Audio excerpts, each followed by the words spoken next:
નમસ્તે વિદ્યાર્થી મિત્રો. ધોરણ 12ની અંદર છે 10મું ચેપ્ટર છે તરંગ પ્રકાશ શાસ્ત્ર, જેનો આપણે અભ્યાસ કરી રહ્યા છીએ. આપણી ફિઝિક્સમાં 14 ચેપ્ટર છે, એમાં સૌથી વધુ વેઇટેજ હોય તો એ આ ચેપ્ટરનું છે. કેટલું વેઇટેજ છે એ તમને કહું, અને સાથે સાથે છે જો આપણે વેઇટેજની વાત કરીએ તો કંઈક વેઇટેજ એટલું છે.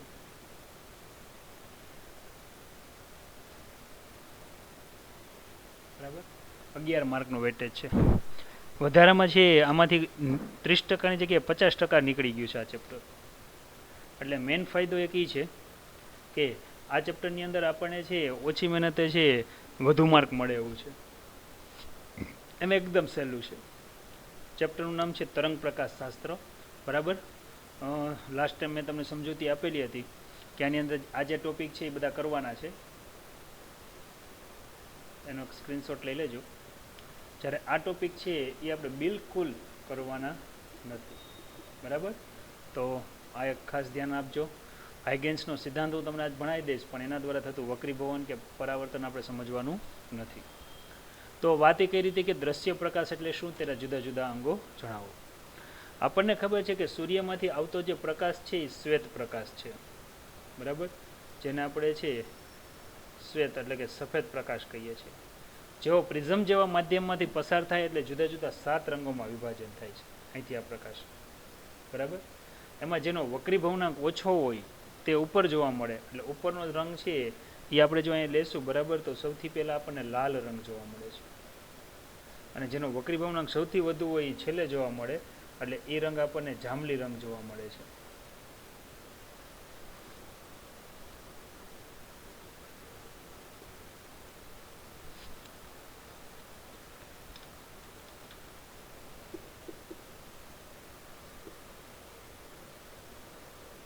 બરાબર, એ રંગ છે આપણને છે જાંબલી રંગ જોવા મળે.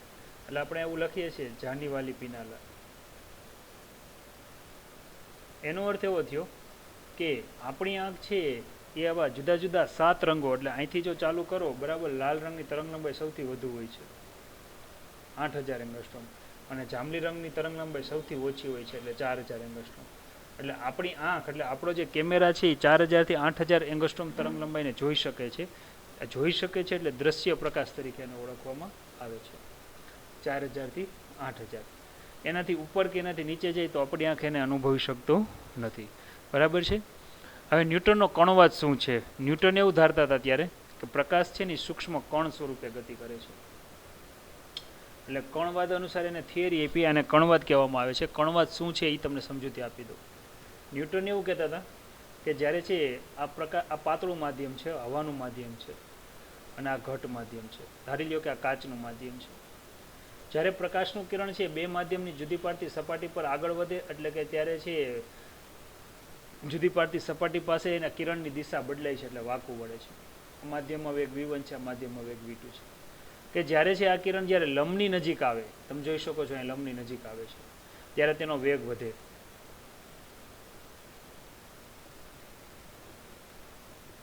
વેગ વધે છે. આનો અર્થ એવો થયો કે પાતળા માધ્યમમાં વેગ ઓછો હોય, જ્યારે ઘટ માધ્યમમાં વેગ વધુ હોય છે. આવું છે આ ન્યૂટને કીધું હતું. પણ આગળ જુદા જુદા વૈજ્ઞાનિકોએ છે પ્રયોગ કરીને સમજાયું કે જ્યારે પ્રકાશનું કિરણ પતલા માધ્યમમાંથી ઘટ માધ્યમમાં આવે ત્યારે લંબની નજીક જ આવે, પણ જેમ લંબની નજીક આવે એમ વેગ છે વધે નહીં પણ વેગ ઘટે. આખી સમજૂતી પ્રકાશ તરંગ સ્વરૂપે લઈને સમજાવેલી હતી, તેને તરંગવાદ કહેવામાં આવે છે, જે હાઇજિન્સ નામના વૈજ્ઞાનિકે સમજાવેલી છે. એટલે કણવાદ અને છે આ વાતમાં બંનેમાં આટલો ફેર છે. જુઓ, સાલેક યાદ રાખવા જેવી છે, 400 વર્ષ પહેલાંની વાત છે. ડેકાર્ટિસે પ્રકાશ માટેનો કણવાદ આપ્યો હતો. સ્નેલનો નિયમ તારવ્યો. બે માધ્યમની જુદી પાડતી સપાટી પર પ્રકાશ આગળ વધે ત્યારે પરાવર્તન પામે ને વક્રીભવન પામે, એ વાત સાચી છે. જ્યારે પ્રકાશનું કિરણ છે કોઈ જુદી પાડતી સપાટી પર આગળ વધે ત્યારે એનું અમુક ટકા પરાવર્તન થતું હોય, અમુક ટકા વક્રીભવન થતું હોય. કણવાદે એવી આગાહી કરી કે જ્યારે વક્રીભવન થતાં કિરણ લંબ તરફ વળે, જ્યારે બીજા માધ્યમ લંબ તરફ વળે ત્યારે તેની ઝડપ વધે છે. આ વસ્તુ એની ખોટી હતી. આમ કણવાદના આધારે પ્રકાશની ઝડપ પાતળા માધ્યમમાં ઓછી હોય છે, જ્યારે ઘટ માધ્યમમાં વધારે હોય છે. આ વાતને ન્યૂટને સમજૂતી પણ આપેલી છે, એટલે એને ન્યૂટનના કણવાદ તરીકે ગણવામાં આવે છે અને પ્રકાશને છે સૂક્ષ્મ કણોનો સમૂહ કહેવામાં આવે છે. વળી પાછા આ લોકો એવું કહેતા હતા કે પ્રકાશને પ્રસરવા માટે ફરજિયાત માધ્યમની જરૂર પડે છે. યાદ રાખજો. હવે તમને ખબર છે સૂર્યથી પૃથ્વી વચ્ચે કોઈ માધ્યમ નથી, છતાં પ્રકાશના કિરણો અહીંયા સુધી પહોંચે છે. એનો અર્થ એવો થયો કે ત્યાં પણ આ લોકો ખોટા પડે છે. ત્યારબાદ છે તરંગવાદ. હાઇજિન્સે એવી સમજૂતી આપી, તમને હમણાં સમજાવ્યું પ્રમાણે, કે પરાવર્તન વક્રીભવન તો થાય જ છે, સાથે સાથે ઘટ માધ્યમમાં પ્રવેશે ત્યારે તે લંબ તરફ વાંકું વળે છે અને એનો વેગ ઘટે છે, એટલે કે ઝડપ ઘટે છે. આમ કણવાદ કરતાં બરાબર આ વિરુદ્ધ છે. અને જ્યારે ફોકલ્ટે 1850માં પ્રયોગ કરીને આ બધી સાબિતી પણ આપી દીધી. હવે છે આપણે આગળ વધીએ કે પ્રકાશનો ટૂંકો ઇતિહાસ શું છે. બરાબર, આની અંદર આપણે કઈ કેટલી વસ્તુ ભણવાની થાય એ હું તમને કહી દઉં. પ્રકાશને તરંગ સ્વરૂપ વિચારવામાં આવે છે. તરંગ સ્વરૂપ એટલે શું એની હું તમને વાત કરું. બરાબર, તો કે પ્રકાશ છે કંઈક આવી રીતે ગતિ કરતો હોય છે. તરંગ ચેપ્ટર તમે 11માં બહુ સારી રીતે ભણીને આવ્યા છો. ઉપરના ભાગને આપણે છે શૃંગ કહીએ છીએ, નીચેનો ભાગ છે એને ગર્ત કહીએ છીએ. આમ સાઇન કે કોસાઇન જેવા વક્ર દ્વારા છે તે પ્રકાશનું કિરણ છે આગળ વધતું હોય છે. બીજી જો તમને આની અંદર વાત કરવામાં આવે, બરાબર, તો કે છે અહીંયા આપણે છે તરંગવાદ અનુસાર 5 અધ્યાયમાં ચેપ્ટર વહેંચાયેલું છે, જેની અંદર છે માત્ર આપણે છે 2 કે 3 અધ્યાય જ ભણવાના છે. કેમ આવું થાય છે? તો કે ભાઈ કોરોના મહામારીના કારણે ગવર્મેન્ટે 30% કોર્સ કાઢી નાખ્યો છે. સૌપ્રથમ તો આની અંદર પ્રકાશનું પરાવર્તન ભણવાનું છે, પછી વક્રીભવન આવશે. આ બંને વસ્તુ તમે છે ચેપ્ટર નંબર 9માં ભણી જ ગયા છો. પછી વ્યતિકરણ આવશે, ખાસ યાદ રાખીએ. પછી વિવર્તન આવશે અને છેલ્લે ધ્રુવીભવન આવશે. બરાબર, રિફ્લેક્શન, રિફ્રેક્શન, ઇન્ટરફિયરન્સ, ડાયફ્રેક્શન અને છે પોલરાઇઝેશન. આટલી વસ્તુ છે. હવે નવાઈની વાત એ છે કે માત્ર ભણવાની આ 2 વસ્તુ જ છે. આ બધું જ છે આ ચોપડીમાંથી છે કાઢી નાખ્યું છે, એટલે આ કાંઈ આપણે પૂછવાનું છે નહીં. તો 11 માર્કનું ચેપ્ટર, ખૂબ લાંબુ ચેપ્ટર. તમે વિચારી શકો છો કેટલું ટૂંકું થઈ ગયું છે. તો આજે જે આ ચેપ્ટરમાં જે ભણાવવામાં આવે એની રોજે રોજ બરાબર પરફેક્ટ તૈયારી કરવાની છે. એટલું છે રોજે રોજ તૈયાર મોઢે થઈ જાય એવું કરજો, જેથી કરીને એના 11 માર્ક છે એ રોકડા થઈ જાય. બરાબર છે. તો આગળ વધીએ. પ્રકાશનો ટૂંકો ઇતિહાસ તમારા ઘરેથી વાંચવાનો છે. વિક્ષોભ કોને કહેવાય એની વાત કરીએ છીએ. વિક્ષોભનો અર્થ થાય ખલેલ. વિક્ષોભ એટલે ડિસ્ટર્બ થાય, ખલેલ. તમે વાંચતા હો ને કોઈક તમને હળી કરતું હોય તો તમને શું કહેવાય? ભાઈ ડિસ્ટર્બ કરોમાં, એવું કહો છો. બરાબર છે. વિક્ષોભ ઘણા પ્રકારની હોય. આપણે સિમ્પલ ને સાદું ઉદાહરણ લઈએ. આપણે વિચારીએ કે આ છે 2 આધાર ઉપર છે તણાવવાળી દોરી બાંધેલી છે, એટલે તાણથી ટાઈટ દોરી બાંધેલી છે, સ્થિર છે. જેવું તમે આને ખેંચશો એટલે દોરીમાં જે કંઈ ઉત્પન્ન થાય છે એને વિક્ષોભ કહેવાય. બરાબર, એટલે અહીંયા એવું બોલાય સ્થિતિ, સ્થાપક, માધ્યમમાં ઉદ્ભવતી સૂક્ષ્મ હિલચાલને બરાબર શું કહેવામાં આવે છે? વિક્ષોભ કહેવામાં આવે છે. હવે વિચારો કે તમે દોરીને અહીંથી ખેંચીને મૂકો છો તો દોરીમાં છે કંઈક એવો આકાર ઉત્પન્ન થાય છે. બરાબર છે. તમે ત્યાંથી ખેંચીને મૂકો એટલે દોરીમાં છે અહીંથી આમ છે આમ જો આમ હિલચાલ આગળ ને આગળ વધતી જાય. ખબર છે ને? આ રીતે દોરી છે દોલન કરે છે. તો આ જે હિલચાલ આગળ વધે છે ને, આ જે વધે ને, આને તરંગ કહેવાય છે. તો બીજી વસ્તુ આપણને પૂછી છે, વોટ ઇઝ ધ વેવ? તરંગ એટલે શું? તો વિક્ષોભની ગતિને તરંગ કહેવાય. યાદ રાખો.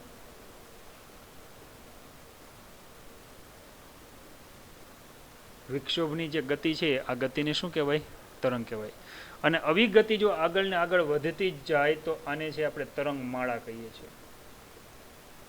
બરાબર છે. જેમ કે તમે જુઓ તો કે આ શાંત પાણી છે, આપણે એમ બતાવીએ કે અંદર કોઈ પાણી છે, જ્યાં તમે કાંકરો નાખશો બરાબર ત્યાં આવી છે આવા વલયો ઉત્પન્ન થશે ત્રિપરિમાણમાં. અત્યારે હું દ્વિપરિમાણમાં 2 સાઈડ બતાવું છું. જેવા શાંત પડે વળી પાછું એ જ જગ્યાએ પાણો નાખો તો નવા વલયો ઉત્પન્ન થાય. આમ સતત ને સતત આ પ્રક્રિયા આગળ વધે તો આ પ્રક્રિયાને શું કહેવામાં આવે છે? તરંગ માળા તરીકે ઓળખવામાં આવે છે. ખાસ યાદ રાખ્યું. બરાબર, તો કે જ્યાંથી છે તરંગ ઉત્પન્ન થાય એને તરંગ ઉદ્ગમ કહેવાય. ઉદ્ગમ, જેમ કે નાનો લેમ્પ હોય એમાંથી પ્રકાશ બહાર નીકળતો હોય તો એને તરંગ ઉદ્ગમન કહેવાય. યાદ રાખીએ કે છે આ રીતે જો તરંગ સમાન કળામાં જ આગળ વધતું જ હોય, અનંત અંતર સુધી જાય, એનો કંપ વિસ્તાર ન ઘટે તો આવા તરંગને હાર્મોનિક તરંગ કહેવાય. હાર્મોનિક તરંગ તરીકે ઓળખવામાં આવે છે, જે સતત ને સતત આગળ વધે છે. બરાબર. પણ યાદ રાખો કે અહીંથી જે તરંગ છે ગતિ દરમિયાન આગળ વધ્યું, બરાબર, પણ એનો કંપ વિસ્તાર ઘટતો જાય આ રીતે. તો આવા તરંગને છે હાર્મોનિક તરંગ નથી કહેવાતું, અને આવા તરંગને છે અવમંદિત તરંગ કહેવાય. એનો અર્થ એવો થયો કે દોલન દરમિયાન સતત એના દોલનો ઘટતા જ જાય છે. બરાબર. તો આ રીતે એને દર્શાવે છે. વધારામાં તમને ખબર છે કે જ્યાંથી તરંગ શરૂ થાય ને જ્યાં પૂરું થાય, યાદ રાખીએ, જ્યાંથી તરંગ શરૂ થાય ને જ્યાં પૂરું થાય એને એની તરંગ લંબાઈ કહેવાય. તરંગ લંબાઈને લેમ્બડા સાઈન વડે દર્શાવે છે. અને 1 સેકન્ડમાં જેટલા તરંગો પસાર થાય એને એની આવૃત્તિ કહેવાય છે. આ બધું જ આપણે ભણી ગયા છીએ, રિપીટ કરીએ છીએ, કારણ કે વારંવાર મારે આનો ઉપયોગ કરવો પડશે. યાદ રાખીએ કે છે આ તરંગ છે, એક તરંગ વચ્ચેનો છે પથ તફાવત, એક તરંગથી બીજું તરંગ જ્યાંથી ચાલુ થાય, બરાબર, બંને વચ્ચેનો જે અંતરનો તફાવત છે એ લેમ્બડા જેટલો હોય છે. યાદ રાખો, ખૂણાનો તફાવત એટલે કે એને કળાનો તફાવત કહેવાય, તો કળાનો તફાવત 2π જેટલો હોય છે. કારણ કે ખબર છે આ 0 છે, આ 90 છે, આ 180 છે, 270 છે અને 360 છે. એટલે એ પણ યાદ રાખવાનું કે લેમ્બડા જેટલા અંતરે કળા તફાવત 2π જેટલો હોય છે. કોઈ તમને એમ પૂછે કે ચાલો 10 લેમ્બડા જેટલા અંતરે કળા તફાવત કેટલો, તો સીધી ત્રિરાશિ માંડીને કહી દેવાનું કે 10 દુ 20 એટલે 20π જેટલો હોય છે. કેટલો હોય છે? 1 લેમ્બડા એ 2π જેટલો, 10 એ કેટલો, લેમ્બડા લેમ્બડા કેન્સલ, કેટલું થાય? 20π. આ પણ તમારે એક યાદ રાખવાનું છે. ક્લિયર? તો કે ક્લિયર. યાદ રાખીએ, હાર્મોનિક તરંગના દોલનો સમય સાથે ઘટતા નથી. વધારામાં આ જે વિસ્તાર છે આ વિસ્તારને એનો કંપ વિસ્તાર કહેવાય, એને એમ્પ્લિટ્યુડ કહેવાય.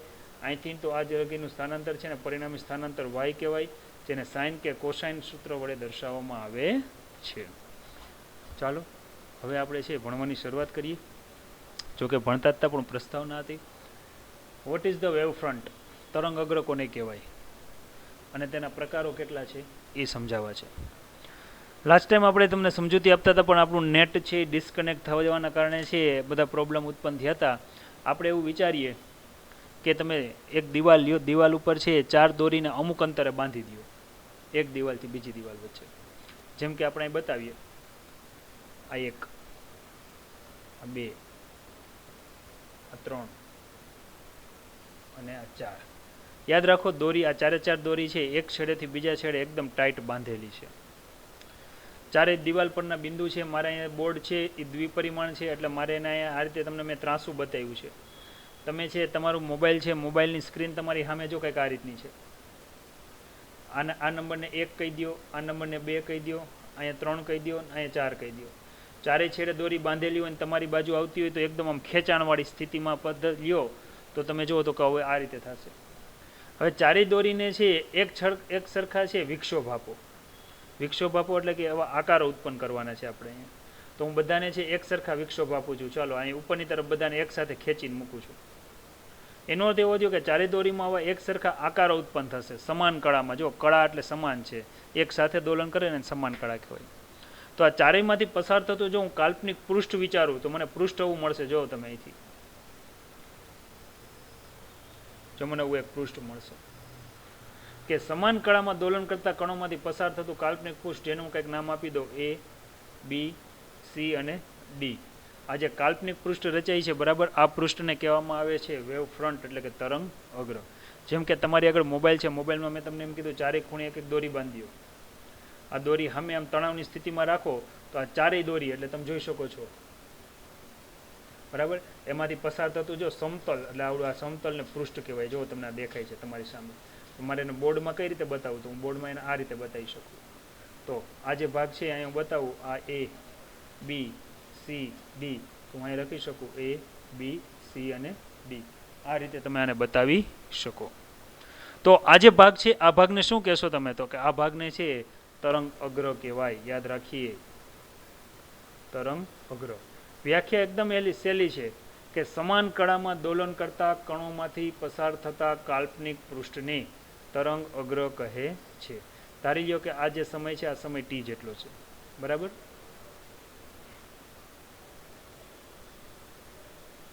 સમાન કળામાં દોલન કરતા કણોમાંથી પસાર થતા કાલ્પનિક પૃષ્ઠને શું કહેવાય છે?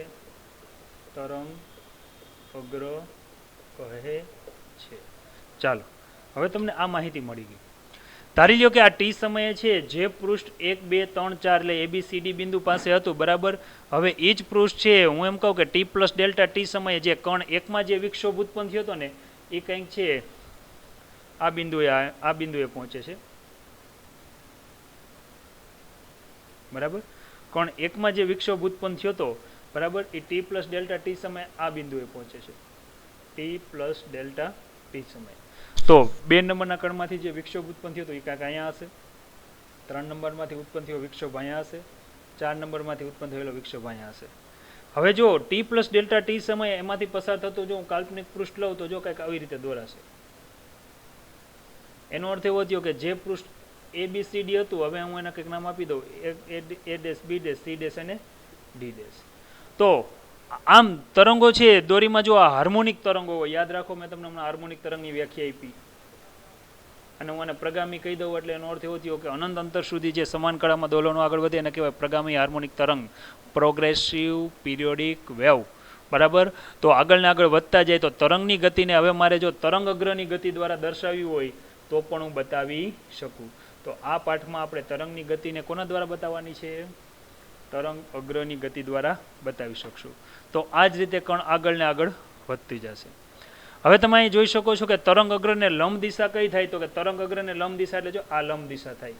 તમારી હાથ છે, આ જે મોબાઈલની સ્ક્રીન તમને દેખાય છે એની લંબ દિશા એટલે તમારી બાજુ આવતી દિશા. આમ તરંગ અગ્રને લંબ એવી જે દિશા છે ને આ દિશાને કિરણ કહેવાય છે, યાદ રાખીએ. કિરણ એટલે રે. તરંગના પ્રસરણની દિશાનું સૂચન કરતી તરંગ અગ્રને લંબ દિશાને કિરણ કહેવાય છે. કિરણ તરંગની પ્રસરણની દિશામાં તરંગ અગ્રને લંબને શું કહેવાય છે? કિરણ કહે છે. આ પણ આપણે યાદ રાખશું. યાદ રાખીએ કે તરંગ અગ્ર અહીંયા 3 પ્રકારના આપણને જોવા મળશે.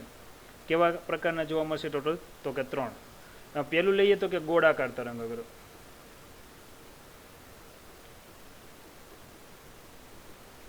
બીજું લઈએ તો કે સમતલ તરંગ અગ્ર. ત્રીજું લઈએ તો કે છે નળાકાર તરંગ અગ્ર. બરાબર, એવું લાગે ને સ્ક્રીનશોટ લેતા જાજો. હું આ ત્રણેય વિશે ડીપમાં વાત કરવાનો છું. હવે ગોળાકાર તરંગ અગ્ર વાત કરતા પહેલા આપણે એ સમજીએ કે સમાંગ માધ્યમ કોને કહેવાય? સમાંગ એટલે કે હોમોજીનિયસ. અને સમદિગ્ધર્મી માધ્યમ કોને કહેવાય?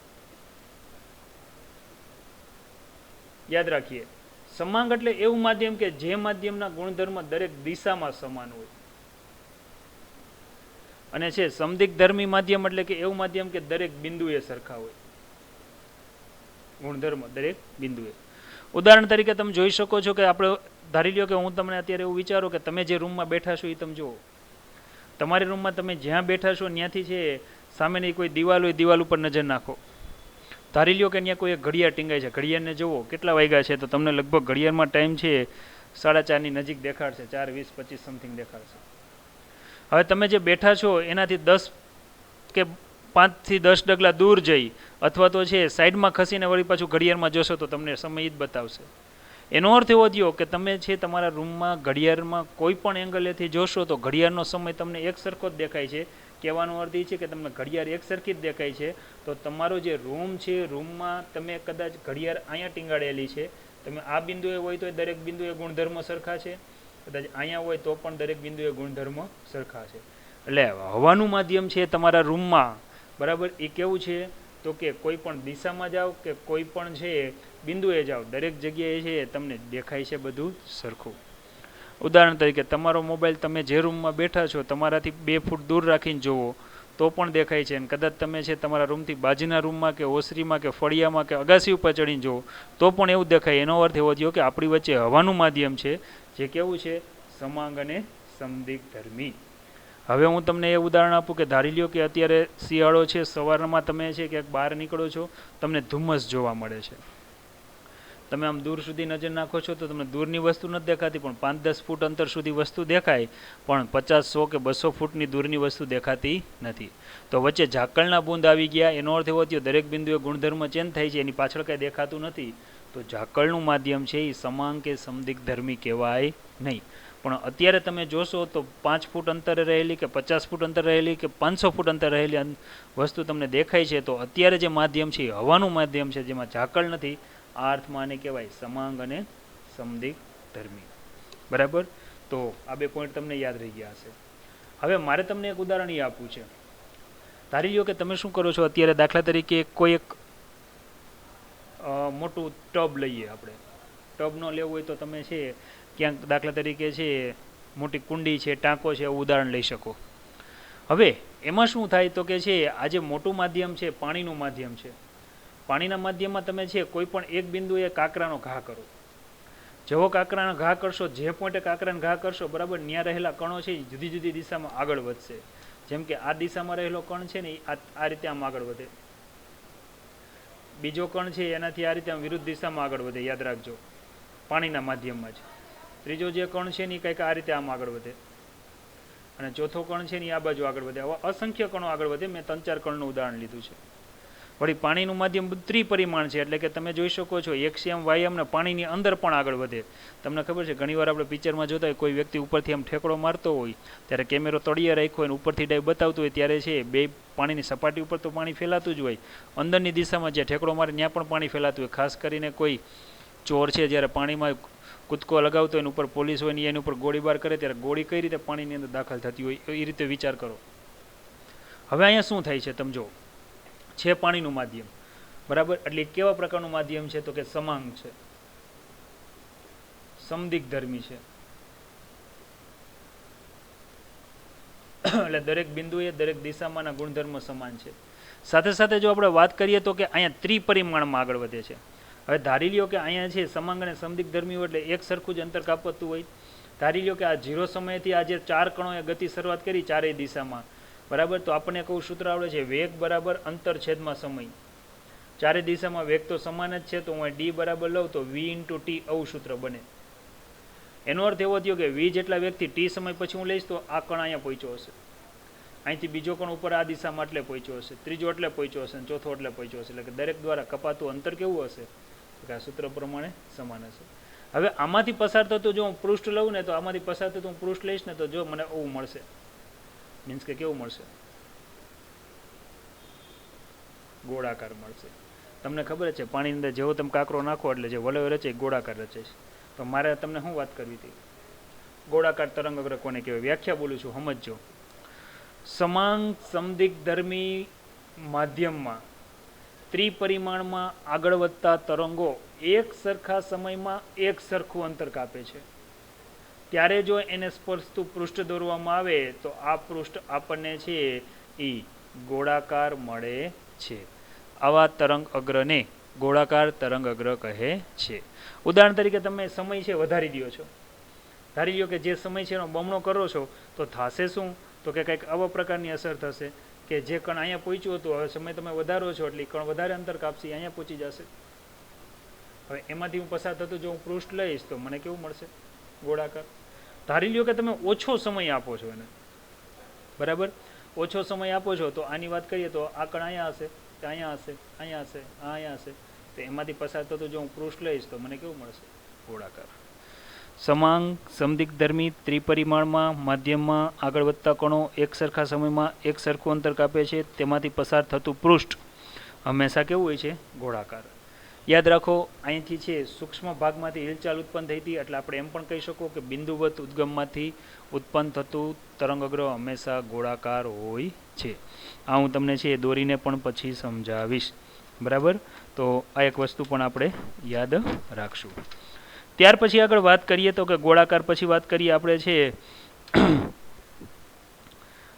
તમને તરંગ અગ્ર સમજાયું, કિરણ સમજાયું અને છે ગોળાકાર તરંગ અગ્ર સમજાયું, બરાબર. હવે આપણે વાત કરીએ કે સમતલ તરંગ અગ્ર કોને કહેવાય. હવે તમે વિચાર કરો, કે ગોળાકાર તરંગ અગ્ર અનંત અંતરે સમતલ હોય. કઈ રીતે તમે જુઓ, જોજો અહીંયા.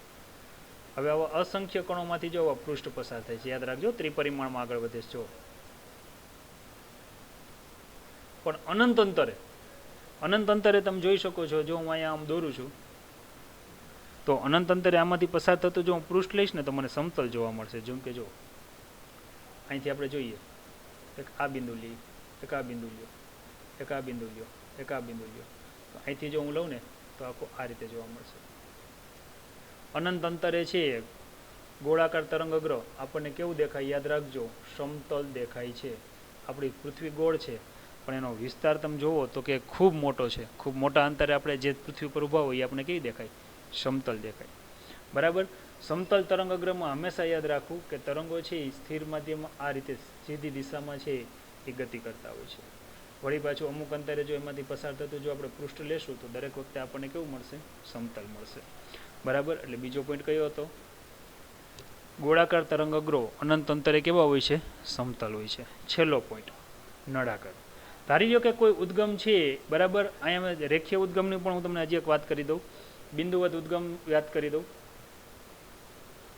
બિંદુવત ઉદ્ગમ સમજો. જેમ કે અહીંયા નાનો એવો લેમ્પ છે, બરાબર. આ લેમ્પ, આને હું એસ વડે દર્શાવું. લેમ્પમાંથી નીકળતા કિરણો જો આ રીતે આગળ વધતા હોય, તમે જોઈ શકો છો, બરાબર. નાની એવી એલઈડી હોય એમાંથી બહાર નીકળતો પ્રકાશ છે તો આ રીતે આગળ વધતો હોય. આ રીતે બધી દિશામાં આગળ વધતો હોય. એટલે આવા જે તરંગ અગ્ર છે ને એ હંમેશા કેવા હોય છે? ગોળાકાર હોય છે. ધારી લ્યો કે ટ્યુબલાઇટ, અથવા તો હું રેખીય ઉદ્ગમની વાત કરું. ટ્યુબલાઇટ અથવા તો કેવા ઉદ્ગમની આપણે વાત કરીએ છીએ? રેખીય ઉદ્ગમની વાત કરીએ છીએ. હવે ટ્યુબલાઇટ અથવા જો રેખીય ઉદ્ગમ હોય, જેમ કે જો આ રીતે અંદર ફિલામેન્ટ છે, યાદ રાખજો. હવે આ ફિલામેન્ટમાંથી જે પ્રકાશમાંથી કિરણો નીકળે ને એ બધી દિશામાં આગળ વધતા હોય. પણ જો તમે આનું તરંગ અગ્ર લ્યો તો તમને કંઈક સિલિન્ડરિક ટાઈપ જોવા મળશે.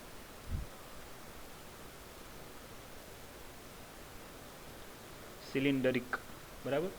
સિલિન્ડરિકને છે કંઈક આ રીતે છે હોય. જો ગોળાકારે નહીં પણ કંઈક આ રીતે આકારના હોય છે. આવા જે આકારના હોય છે ને આને નળાકાર કહેવાય છે. કેવો કહેવાય છે? નળાકાર તરંગ અગ્ર.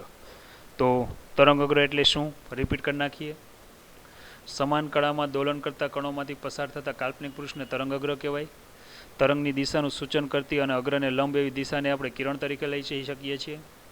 સમાંગ સમદિગ્ધર્મી ત્રિપરિમાણમાં આગળ વધતા કણો એક સરખા સમયમાં એક સરખું અંતર કાપે છે. તેમાંથી પસાર થતું પૃષ્ઠ લઈએ તો ગોળાકાર હોય છે. આવા પૃષ્ઠને ગોળાકાર તરંગ અગ્ર કહેવાય. પણ ગોળાકાર તરંગ અગ્ર પણ અનંત અંતરે કેવા હોય છે? સમતલ હોય છે. રેખીય ઉદ્ગમમાંથી આગળ વધીને છે આગળ વધતા તરંગ અગ્રો લ્યો તો એ કેવા પ્રકારના હોય છે? નળાકાર હોય છે. બરાબર. હવે હાઇગેન્સ આવે છે, જેને હાઇજીન્સ કહેવામાં આવે છે. હાઇજીન્સ પ્રિન્સિપલ્સ શું છે? પહેલાં આપણે પ્રિન્સિપલ સમજીએ, પછી આગળ વધીએ. હું તમને ખાલી પહેલાં પ્રિન્સિપલ વચાવી દઉં છું, પછી હું તમને એને સમજાવીશ. કે કોઈ પણ તરંગ અગ્ર પરનો દરેક કણ કે બિંદુ સ્વયં સ્વતંત્ર ગૌણ ઉદ્ગમ તરીકે વર્તે છે અને પોતાનામાંથી છે ગૌણ ગોળાકાર તરંગોનું ઉત્સર્જન કરે છે. સૂક્ષ્મ સમયને અંતે આ ગૌણ ગોળાકાર તરંગોને સ્પર્શતું પૃષ્ઠ દોરવામાં આવે તો નવા તરંગ અગ્રનું સ્થાન અને સ્વરૂપ આપે છે. ચાલો આને આપણે સમજીએ વધારે. બરાબર. હાઇજીન્સ પ્રિન્સિપલ પ્રમાણે આપણે હાલવું છે. બરાબર. જેમ કે તમે જો આ બિંદુવત ઉદ્ગમ એસ છે. એસમાંથી નીકળતા હું અહીં કિરણો લઉં તો કંઈક આ દિશામાં આગળ વધે છે.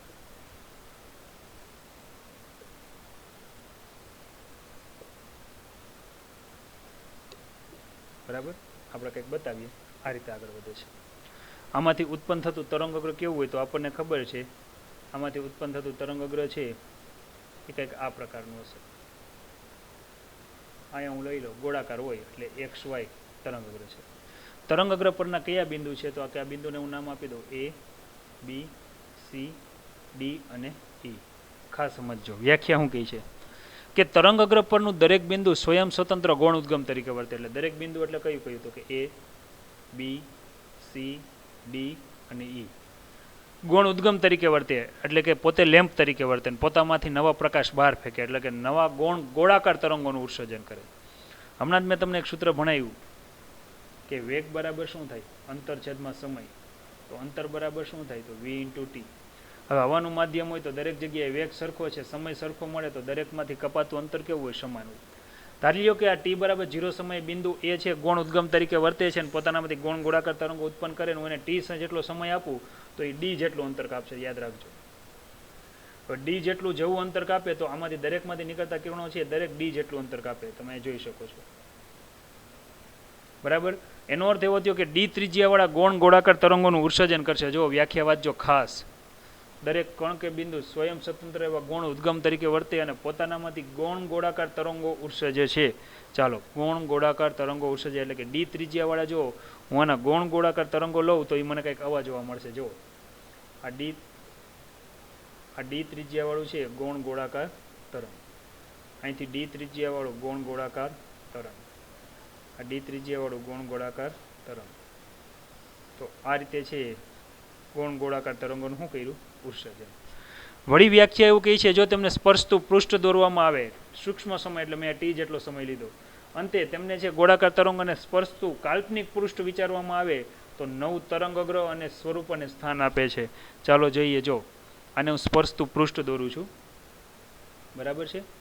જો તમે આ બિંદુ, આ દરેક બિંદુને હું સ્પર્શતું એક પૃષ્ઠ દોરું છું. તો આ દરેક બિંદુને જો હું સ્પર્શતું છે આ રીતે છે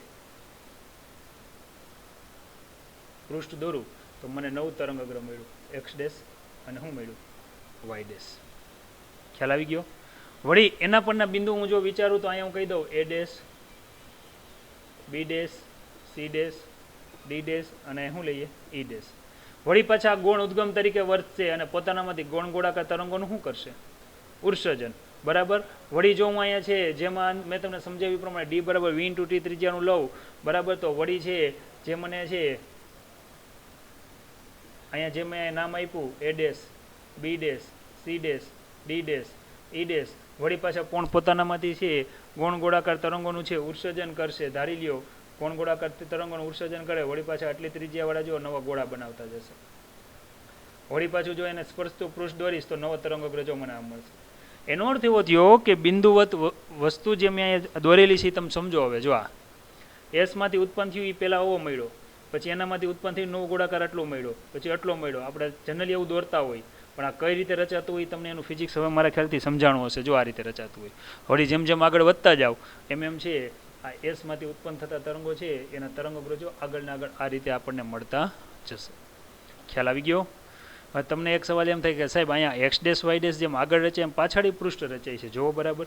તો કે ચાલો આપણે જોઈ લઈએ રચાય છે કે નહીં. તો કે હા ભાઈ આ જો પાછળ રચાય છે તો એને નામ આપી દો એક્સ ડબલ ડેશ અને વાય ડબલ ડેશ. તમને ખબર છે લેમ્પ ચાલુ હોય ઓન સ્થિતિમાં હોય ત્યારે પ્રકાશ હંમેશા આગળની દિશામાં પાછળ પ્રવેશે છે. એટલે કે અહીંયા પાછળની દિશામાંની તીવ્રતા શૂન્ય હોય છે, યાદ રાખજો. અને આગળની દિશામાં તીવ્રતા છે ને હંમેશા કેવી હોય છે? મહત્તમ હોય છે.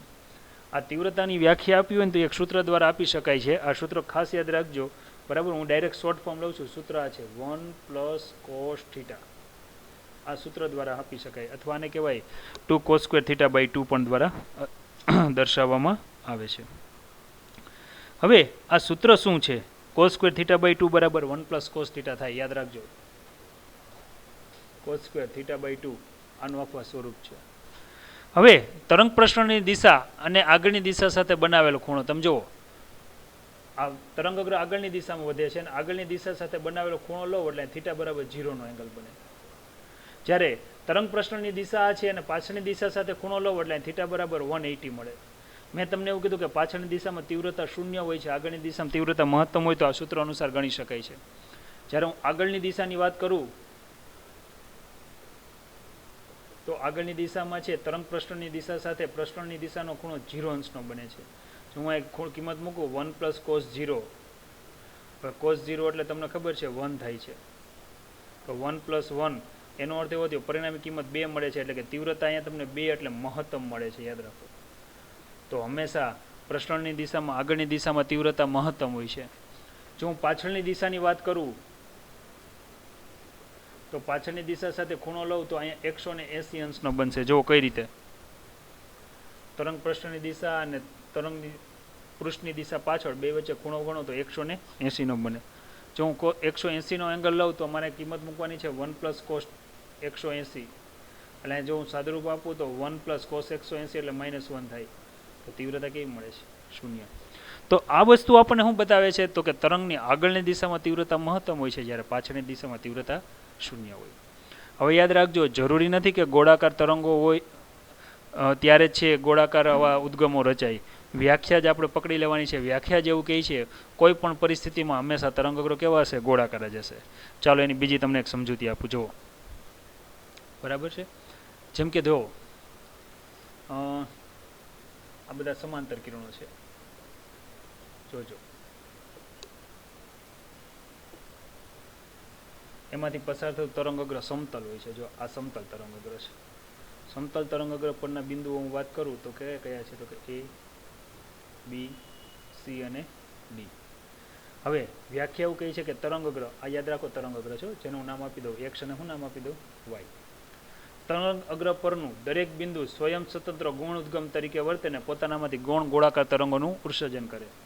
વેગ બરાબર અંતરના છેદમાં સમય D બરાબર V × T. T જેટલો સમય આપું, V જેટલા વેગથી આગળ વધે ત્યારે આમાંથી ઉત્પન્ન થયેલા ગૌણ ગોળાકાર તરંગો કેવા હશે? ધારી લો કે T સમયમાં આ આટલું અંતર કાપશે, અહીંથી આટલું અંતર કાપશે, આ અંતર કાપશે, આટલું અંતર કાપશે. તો આમાંથી પસાર થતું હંમેશા છે પૃષ્ઠ લઉં તો એ ગોળાકાર જ હોય. તમે જોઈ શકો છો. જો એટલી ત્રિજ્યાવાળું પૃષ્ઠ લેશો તો હંમેશા કેવું હશે? ગોળાકાર જ હશે. હવે એમાંથી પસાર થતું જો હું તરંગગ્રહ લઉં તો આ બધાને હું સ્પર્શતું પૃષ્ઠ દોરું, જુઓ તો મને જે તરંગગ્રહ મળશે એને શું નામ આપવાનું? X dash Y dash. તમે જોઈ શકો છો આ X ડેશ Y ડેશ મળ્યું એ સમતલ મળ્યું. કેવું મળ્યું? અહીંયા તમે જુઓ તો અહીંયા તમને ગોળાકાર મળતું હતું X ડેશ Y ડેશ, બરાબર ને? જ્યારે આ X ડેશ Y ડેશ મળ્યું એ કેવું મળ્યું? સમતલ. જેમ આગળની દિશામાં મળે છે એ જ વસ્તુ આપણને પાછળની દિશામાં પણ મળે છે. એટલે X ડબલ ડેશ અને અહીંયા શું કરી દઉં? Y double dash. તો પાછળની દિશામાં હંમેશા તીવ્રતા શૂન્ય, જ્યારે આગળની દિશામાં હંમેશા તીવ્રતા I max. Max means maximum જેટલી હોય છે. તો વિદ્યાર્થી મિત્રો, હાઇગેન્સના સિદ્ધાંતની મદદથી પરાવર્તન વક્રીભવન ભણવાનું છે આપણે, પણ આપણે છે અત્યારે પોઈન્ટમાં નથી એટલે આપણે ભણતા નથી. પરંતુ હાઇગેન્સનો સિદ્ધાંત કોને કહેવાય એ બધો ક્લિયર થઈ જવો જોઈએ. વળી પાછી હું વ્યાખ્યા બોલું છું, ધ્યાન આપજો. આ તરંગગ્રહ છે X અને Y. વ્યાખ્યા હું બોલું છું કે તરંગગ્રહ પરનું દરેક બિંદુ એટલે A, B, C, D સ્વયં સ્વતંત્ર ગૌણ ઉદ્ગમ તરીકે વર્તે છે. ઉદ્ગમ એટલે પોતાનામાંથી નવા તરંગોનું ઉત્સર્જન કરે છે. અને ગૌણ ગોળાકાર તરંગોનું, જો આ ગૌણ ગોળાકાર તરંગોનું ઉત્સર્જન કરે છે. તો કે આ ઉત્સર્જન કર્યું. સૂક્ષ્મ સમયને અંતે તેમને સ્પર્શતું પૃષ્ઠ દોરવામાં આવે. તમે જોઈ શકો છો આ સૂક્ષ્મ સમયને અંતે તેમને સ્પર્શતું પૃષ્ઠ દોરવામાં આવે તો નવા તરંગગ્રહનું છે સ્થાન અને સ્વરૂપ આપે છે. જેમ કે આગળની દિશામાં સ્વરૂપ એટલે સમતલ છે, ગોળાકાર. તો આ રીતે છે આપણે હાઇગેન્સનો સિદ્ધાંત બહુ જ સારી રીતે છે એ સમજી શકીએ છીએ. બરાબર છે? તો અહીંયા છે પાઠનો છે એમ ગણી શકાય કે પહેલો અધ્યાય છે એ પૂર્ણ થઈ રહ્યો છે. હવે જ્યારે પરાવર્તન વક્રીભવન વગેરે વસ્તુ છે એ આપણે ભણવાની નથી એટલે આપણે બહુ કંઈ ટેન્શન લેશું નહીં. હવે તમને જે વસ્તુ ભણાવી છે એ વસ્તુ છે સંપાતપણાનો સિદ્ધાંત અને વ્યતિકરણ એટલે શું સમજાવો. વ્યતિકરણ છે પહેલાં આપણે લઈએ.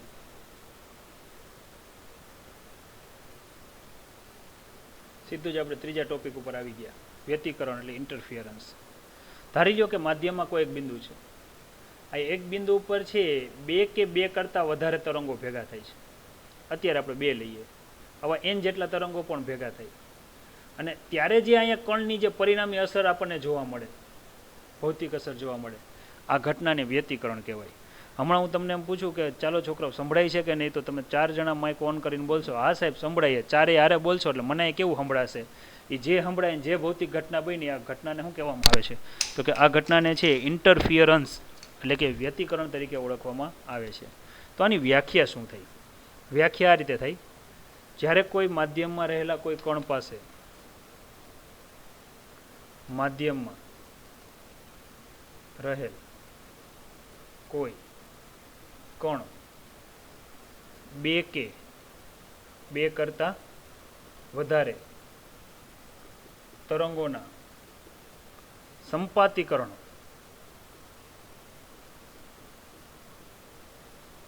કરણની અસર હેઠળ આવે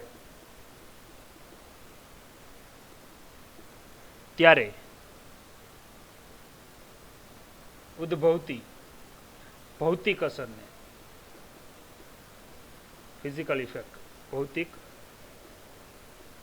અસરને વ્યતિકરણ કહે છે. ક્લિયર?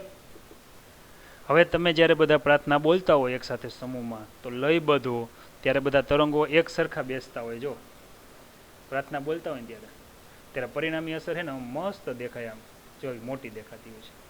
એટલે આમ લયબદ્ધ બોલાતી હોય તો એને છે ને એ પ્રકારની જો એની વ્યતિકરણ કહેવાય. જ્યારે ક્લાસમાં કોઈ ટીચર ન હોય ને બધા આપણે વાતુએ ચડ્યા હોય ત્યારે છે ઘોંઘાટ જ થતો હોય, એટલે કાન પડ્યું કંઈ સંભળાતું હોય નહીં. ત્યારે શું થતું હોય તો કે એકનો શૃંગ આવતો હોય ત્યારે છે બીજાનો સામે ગર્ત પણ થતો હોય, એકબીજાની અસર નાબૂદ પણ થતી હોય છે. એટલે સંપાતપણાનો સિદ્ધાંત શું છે એ આપણને ખબર છે, એ હમણાં તમને કરાવી દઉં. પણ વ્યતિકરણ એટલે શું છે એ તમને ખબર પડી ગઈ કે માધ્યમમાં રહેલ કણ જ્યારે કોઈ બે કે બે કરતાં વધારે તરંગોના સંપાતીકરણની અસર હેઠળ આવે ત્યારે છે જે કંઈ અસર ઉત્પન્ન થાય આ અસરને વ્યતિકરણ કહેવાય. તેના બે પ્રકાર છે, એક સહાયક વ્યતિકરણ ને બીજું વિનાશક.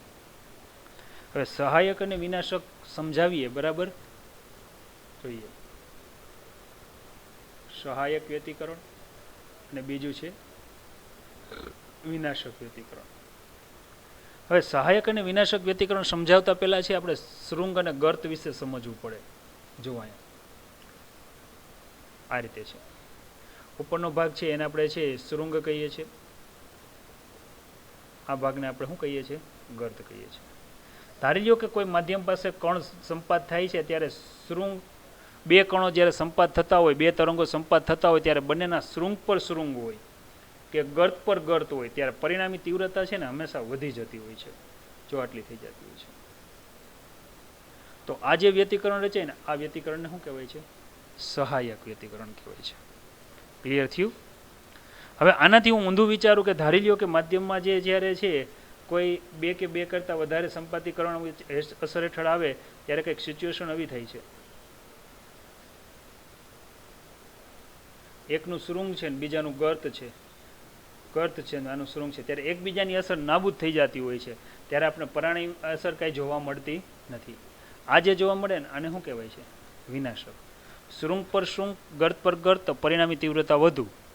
પરંતુ જો એકનું શૃંગ ને એકનું ગર્ત હોય તો બંનેની એકબીજાની અસર નાબૂદ, તો આને કહેવાય વિનાશક વ્યતિકરણ. હવે હજી એક શબ્દ બાકી રહી ગયો. What is the superposition principle for wave? તરંગો માટે સંપાતપણાનો સિદ્ધાંત શું છે? કઈ કહો છે? જો ધારી લો કે કોઈ કણ ઉપર છે કોઈ એક માધ્યમનું છે શૃંગ સંપાત થાય છે, એ 2 સેન્ટીમીટર હાઇટવાળું છે. અને છે વળી પાછું છે એના ઉપર છે કોઈ એક બીજું તરંગ સંપાત થાય છે, એનું પણ શૃંગ સંપાત થાય છે, એ 1 સેન્ટીમીટર વાળું છે. તો પરિણામી આનું સ્થાનાંતર હું જોઈશ ને તો 2 + 1 એટલે ટોટલ મને છે ને 3 સેન્ટીમીટર જોવા મળશે. ખાસ યાદ રાખીએ. ધારી લ્યો કે હવે છે આ 2 સેન્ટીમીટર વાળું જે શૃંગ હતું એના ઉપર છે 1 સેન્ટીમીટર વાળું ગર્ત સંપાત થાય છે, 1 સેન્ટીમીટર. તો 2 માંથી 1 જાય એટલે 1 વધે તો મને પરિણામી તીવ્રતા છે ને એ 1 સેન્ટીમીટર વાળું શૃંગ જોવા મળશે.